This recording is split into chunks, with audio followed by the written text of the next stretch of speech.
la institucionalidad del país está por los suelos. Vamos a entrar rápidamente a una comunicación vía Zoom con el exministro del Interior, Carlos Basombrío. Bienvenido, exministro, a Exitosa. Mucho gusto de estar en su programa, Karina. Muchas gracias por estar aquí. Primero quisiera pedirle, antes de entrar al tema de fondo, porque el gobierno ha modificado el Código Penal para sancionar hasta con 15 años de cárcel a quienes bloquean las carreteras, y esto porque se vienen han anunciado una serie de manifestaciones a raíz del primer año de gobierno de Dina Boluarte. Pero hay una noticia en desarrollo y es la presentación de Patricia Benavides, fiscal de la Nación, ante la Comisión de Fiscalización, y esto en un contexto que su asesor principal, Jaime Villanueva, si no me equivoco, sí, Jaime Villanueva se llama, ha aceptado que estos chats son verídicos, que son verdaderos y que han sido por orden de la fiscal de la Nación. ¿Cuál es su percepción de este tema que cada vez se pone más complicado para la fiscal? Bueno, creo que es un adicional muy importante las declaraciones de este señor Villanueva, digamos, quien con niños se acuesta, amanece mojado, dice el dicho, ¿no? Este señor es un personaje oscuro, extraño, siniestro, diría yo, el filósofo, que viene de esas personas que se pegan al poder sea cual fuere. Trabajó con Castillo en tres ministerios, que no es poco. Escribió un artículo el día que juramentaba Castillo en una plataforma, no recuerdo en este momento cuál, planteando que era indispensable que haya una asamblea constituyente y todos los etcétera que conocemos. Ser un hombre totalmente vinculado a esa lógica, en realidad es el tipo de personas que se vincula al poder. Ya se encontró la oportunidad de trabajar con la fiscal, vio las necesidades de la fiscal y se sumó claramente a ellas. Ahora, digamos, la fiscal lo votó, digamos, malamente y dice, bueno, contaré mi verdad. Y ha corroborado exactamente aquello que ya sabíamos, que está habiendo, por encargo de la fiscal de la Nación, una, digamos, garantías de impunidad para congresistas. Recuerde que hay 83 congresistas con problemas de investigación. 83 congresistas, debe haber más, pero de los que sabemos. Entonces, ahora está en una situación muy complicada. Ahora, el problema que tenemos es que en el Pleno, en la comisión que se están reuniendo, ¿cuántos de ellos no habrán recibido favores de la fiscal? ¿O cuántos aspiran a recibir favores? Entonces tenemos un problema porque el Congreso no es en este caso para nada un tercero no vinculado. Es el principal denunciado, los congresistas son, y ahora fungen de fiscalizadores. Entonces es una situación delicada porque la institucionalidad del país está por los suelos y eso causa daños enormes para la vida económica de todos nosotros, porque si hay un problema que aleja la inversión, que es lo que permite generar empleos, etcétera, es la falta de confianza en el futuro del Perú, no por razones económicas, no porque el Banco Central esté mal, sino exclusiva y excluyentemente porque tenemos una clase política que está haciendo desastres y no sabemos qué puede venir después, si va a ser igual, peor. Ese es el problema medular hoy día en el Perú. Claro, la incertidumbre. No saber qué viene. Exacto. Claro, y yo le quería preguntar porque hay algo que me hace ruido y no me termina de convencer. Nada tiene que ver el problema de la fiscal de la Nación porque los pecados de algunos no limpian los otros, porque parece que aquí quieren hacer eso, que porque alguien está en problemas o presunción de delitos, ¿no? Ya quieren hacer aparecer que el resto son santos. Entonces, lo que dice ella Exitosa. me hace ruido en esta parte, que se venía una investigación contra Otárola, ¿no? Y que también esto quiere darle un tinte político estas acusaciones en su contra. ¿Podría haber algo de verdad? Es decir, lo que me hace ruido es que Otárola, frente a una pregunta periodística, lance un nombre del filósofo porque él cree, porque él asume que el filósofo está filtrando información sobre sus amiguitas. Y esas amiguitas son una piedra en el zapato para Otárola, porque las ha puesto en puestos estatales. Y eso ya lo tienen grabado, lo tienen confirmado, no se debe hacer, hay fotos, hay seguimiento, y él ha favorecido a 2 de sus amigas. Así es, y eso es muy grave, eso es muy, muy grave. El problema que tiene la fiscal, de hecho ya se ha confirmado básicamente que efectivamente quien hizo seguimiento a Otárola para, yo me imagino, tenerlo chantajeado y digamos, merecidamente expuesto porque estaba cometiendo un delito, digamos, además ha mentido, ha dicho que no las conocía, etcétera. Pero como usted bien dice, a ver, yo pienso que la fiscal se ha equivocado en pensar que el problema suyo viene de Otárola. Y es por eso que ella hace una denuncia ese mismo día, utilizando, digamos, para defenderse un tema tan sensible como la muerte de personas, hace una denuncia contra la señora Boluarte, el señor Otárola, etcétera, etcétera. Lo que si la fiscal ha dicho eso que usted me dice, y no tengo por qué dudarlo, quiere decir que está manipulando el Ministerio Público ella para defenderse con esa acusación constitucional.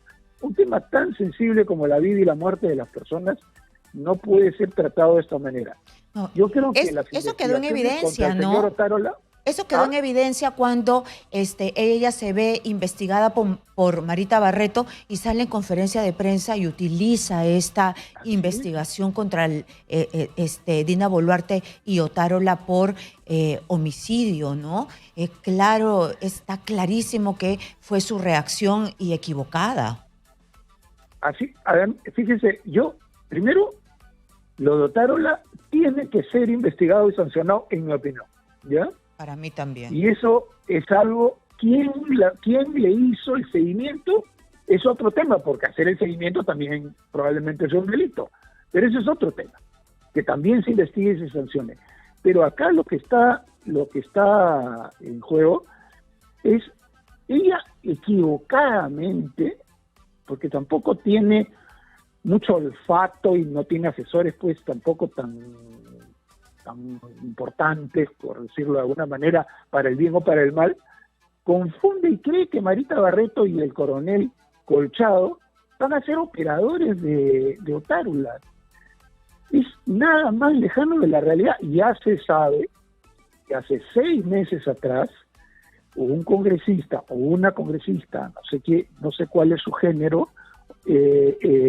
se asustó de las cosas que estaba participando y ofreció colaborar con la fiscalía, y la fiscalía, siguiendo la ley de crimen organizado, la usa legalmente como agente encubierto, como la película, digamos. Claro. Pero eso está en nuestra ley y es totalmente legal. El problema que tenemos ahora con la fiscal es que sabe perfectamente que está metida en un lío de proporciones, que este señor está, digamos, ¿cómo se llama?, hablando las cosas que conoce, y que trata de transferir al Ejecutivo, que no tiene nada de santo en este caso, lo insisto porque no quiero que se me vaya para interpretar, una forma de salir del problema. El problema que ella tiene es que a estas alturas hay muchos congresistas que están aterrados de saber qué saben de ellos. Y eso lo sabe la fiscal Barreto y el equipo especial, pero ella no sabe porque ella es parte de la investigación también. Entonces, es una situación en la cual parece una película de delincuentes actuando en la escena, ¿no? Claro, de mafias. Realmente es bochornoso lo que estamos viviendo con los peruanos. Lo que corresponde es que la señora deje el cargo, que es lo que hubiera sido lo correcto. Ni siquiera se necesitaba la Junta Nacional de Justicia, se lo pidieron y se lo imploraron los fiscales que quedan por defender su institución, los dos fiscales supremos. Claro, hay una fiscal fiscales suprema que ha pedido regresar a la Junta para poder hacer quórum en la Junta y no la dejan. Entonces, no podemos seguir en una situación así porque estamos destruyendo la confianza en el Perú y eso trae efectos en la vida cotidiana de las personas. La inversión se va porque no se confía, se tiene miedo. ¿Qué cosa puede ocurrir mañana? ¿No? Es lo mismo que si uno tiene su propio ahorrito y dice, uy, mira, ¿qué puede pasar mañana por tal cosa? Y ya no compra la licuadora que pensaba comprar y la posterga. Ese efecto multiplícalo por millones y se da cuenta de lo que significa una crisis de inversión en el Perú como consecuencia de la corrupción que tenemos al frente, ¿no? Nuestro país está fracturado y aquí no es para tirar de a un lado ni para el otro lado, esa es la verdad. Acá hay izquierdas y hay derechas y extremos que no se soportan y no pueden analizar bien una situación. Entonces, cuando se quiere sacar a la Junta Nacional de Justicia, hay un medio país que aplaude. Entonces, la Junta Nacional de Justicia puede investigar a Marita Barreto, es la que debe investigar a Patricia Benavides, me acabo de equivocar en el nombre, a Patricia Benavides, cuando ha sido Patricia Benavides, según las investigaciones de Marita Barreto, la que ha tratado mediante la hipótesis fiscal de hacer que saquen a toda la Junta. Entonces, ¿no serían juez y parte? A ver, la Junta Nacional de Justicia es la que nombra, destituye a jueces y fiscales, entre otras autoridades. La Junta Nacional de Justicia, el orden de los factores es al revés. La Junta Nacional de Justicia inició una investigación a la señora fiscal de la Nación por varios temas. Uno, por haber sacado al fiscal que trataba de liberar a un narcotraficante y poner de reemplazo a una fiscal o un fiscal, no recuerdo si es hombre o mujer, que le pidió al juez que anule el proceso contra la hermana de la fiscal de la Nación. A ese nivel nos encontramos. Y el segundo tema, el tema de las famosas tesis que no se han encontrado, que es lo que le permitió a ella ser fiscal. Y es ella la que inicia acciones contra la Junta de Fiscales, que ahora conocemos más en detalle, para evitar esa investigación. Pero la Junta Nacional de Fiscales, la Junta Nacional de Justicia le corresponde y tiene que hacerlo. Tiene que hacerlo. Eso no los hace santos para nada en otros temas. Por ejemplo, en un área de la Junta Nacional de Justicia se produjo un nombramiento de un favoritismo grosero con abogados que presentaban currículos que venían de una cevichería, ¿cierto? No, y eso, por supuesto, lo he dicho públicamente y lo reitero, es una barbaridad. Pero la función de la Junta, creo yo, es investigarla. Ahora, me temo que la jueza que ya le dio 2 cautelares le va a dar a la tercera y la va a librar de esto. Entonces vamos a tener a una fiscal de la Nación con las acusaciones que tiene, clavada en el sillón de la Fiscalía de la Nación, y en una crisis no resuelta de una gravedad extrema. El aferrarse al cargo de la señora creo que da cuenta también de su poca apego al país, porque ella tiene que ser consciente del daño que se está causando al país con toda esta circunstancia, ¿no? De acuerdo. Bueno, la Junta Nacional de Justicia, como usted dice, algunas veces ha contratado a gente que tiene CVs de cevicherías y para encauzar a los amigos se demoran una eternidad. y para también darle sanciones, casi les dan un besito. Pero bueno, veamos cómo es que se comportan ahora, aunque ya se ha dado la resolución. Justo estaba viendo yo a Jorge del Castillo y decía que ya la sanción estaba por la suspensión de 180 días. Vamos a dejar esto por un lado y vamos a ver lo que ha decretado el gobierno, ¿no? Porque ha salido un decreto que ha modificado el Código Penal para sancionar hasta con 15 años de cárcel para quienes bloqueen carreteras. Y hay una serie de elementos, ¿no?, que bloqueen carreteras, obstaculicen los servicios públicos o tomen infraestructura pública como puertos y aeropuertos. Vienen desde los 6 años hasta los 15 años en su manera más agravada. ¿Qué piensa usted al respecto? A ver, yo estoy de acuerdo con que se debe ser muy firme en el mantenimiento del orden y quienes violen las leyes deben ser sancionados. Primer punto. Pero tengo la impresión que el gobierno, digamos, usa mucho el efectismo, digamos. ¿Se acuerda usted unas semanas que dijo que los que robaran celulares iban a ser castigados con 30 años de prisión, digamos? Pero era con muerte y eso ya estaba en el Código Penal. Claro. Entonces a mí me da la impresión que el problema principal con estas personas no es tanto la pena que se les dé, ¿no? Porque sino que se les sancione. Exitosa. ¿Cuántos sancionados hay por bloqueo de carreteras en el Perú a lo largo, por ejemplo, en todas las protestas que hubieron entre diciembre? ¿No? Creo que hubo 3 o 4 que ya están libres, dicho sea de paso. Eso fue todo.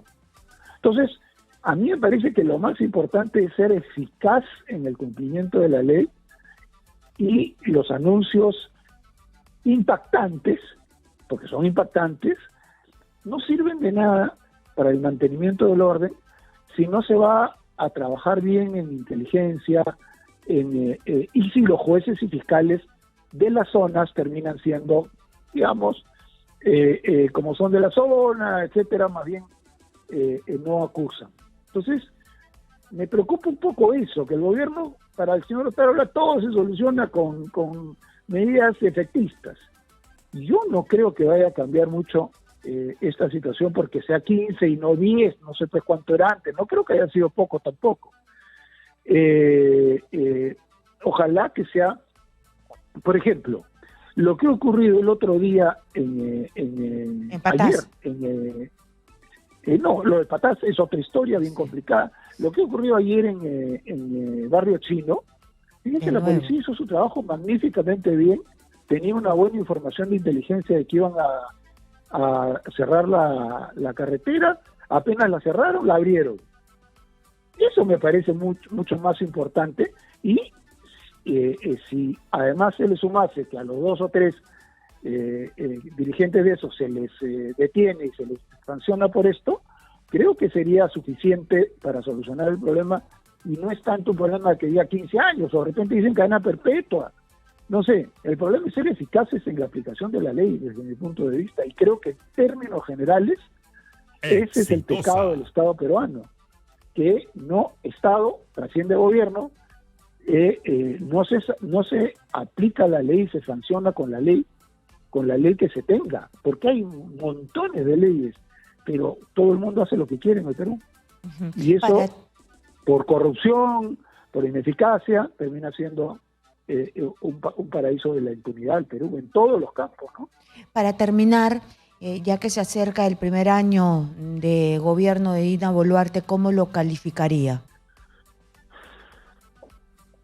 A ver, digamos, creo que a la luz de... A ver, en primer lugar, creo que ella es la presidenta que le tocaba gobernar. Creo que en su momento hubiera sido mejor que hubiese convocado a elecciones, no lo hizo, en fin, eso ya pasó, estamos en otro momento, pero creo que lamentablemente estamos ante un gobierno muy mediocre, digamos que no ha solucionado muchos de los problemas que creó Castillo, que la crisis económica está afectando muy fuertemente al país. Claro que eso tiene también raíces en Castillo, pero ya va un año y creo que se podría esperar que la gente haya recuperado confianza en la política, pero creo que tanto por el gobierno como quizás incluso más por el Congreso, no hay recuperación de confianza y por tanto la economía está muy, muy mal y eso golpea a las familias de menos ingresos y para mí creo que ese es el principal problema que hay que reclamarle y el otro, digamos, el pésimo manejo de la seguridad, ¿no? Pésimo manejo. A la luz de los resultados se miden las políticas y creo que el problema del gobierno de la señora Boluarte es que en seguridad no ha tenido políticas. No ha tenido políticas, ha tenido impulsos. El señor Tarola es mucho de eso. Estamos hablando del plan Bukele. No tenemos un plan mejor. El plan Boluarte. No existe. Todos sabemos que eso no existió nunca. O, a ver, 2 alcaldes piden estado de emergencia. Le damos inmediatamente y solucionamos todo. Mentira. No solucionamos nada, está mucho peor. Entonces, creo que en el campo de la seguridad y en el campo de la economía arrojan déficit muy, muy grandes, ¿no? Muy bien, muchísimas gracias por estar aquí en Exitosa. Ha sido Carlos Basombrío, ex ministro del Interior.